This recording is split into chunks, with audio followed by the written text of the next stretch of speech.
ధర అయితే విష్ణు ఎక్కడికి వెళ్ళిపోయాడో ఏంటో అని చెప్పి ధర కూడా ఆ పార్క్కి వచ్చి విష్ణుకి కాల్ చేస్తూ ఉంటుంది. ఇక విష్ణువర్ధన్ ఫోన్ అయితే వైష్ణవి చేతిలో ఉండడం చూసి వైష్ణవి అయితే ఏంటి ఈ ధర ఆంటీకి మరేం పని లేదు అని చెప్పి తన ఫోన్ కాల్ అయితే కట్ చేసేస్తుంది. ఇక వెన్నెల అలాగే వైష్ణవి వాళ్ళిద్దరూ కూడా అలా మాట్లాడుకుంటూ ఉంటారు. ఇక ధర అయితే ఏంటి ఈ విష్ణు ఎక్కడికి వెళ్ళిపోయాడు, కనీసం ఫోన్ లిఫ్ట్ చేసి మాట్లాడడానికి ఏమైంది, ఈ విష్ణుకి అస్సలు బుద్ధి లేదు చ అని చెప్పి మళ్ళీ ఫోన్ ట్రై చేస్తుంది. అయినా సరే వైష్ణవి ఆ ఫోన్ని అయితే కట్ చేసేస్తుంది.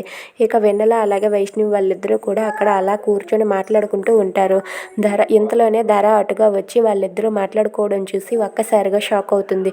ఏంటి ఈ వెన్నెల వైష్ణవి ఇద్దరు ఎప్పుడు ఒకటయ్యారు, వీళ్ళిద్దరూ ఎప్పుడు కలుసుకున్నారు అంటే వీళ్ళిద్దరికీ వరలక్ష్మి అలాగే విష్ణు వాళ్ళిద్దరూ అమ్మా నాన్న అని తెలుసా, అసలు ఏం జరుగుతుంది, అసలు వాళ్ళిద్దరికి అమ్మా నాన్న అని తెలిస్తే మళ్ళీ విష్ణు వరలక్ష్మిని విడదీయడం చాలా కష్టం.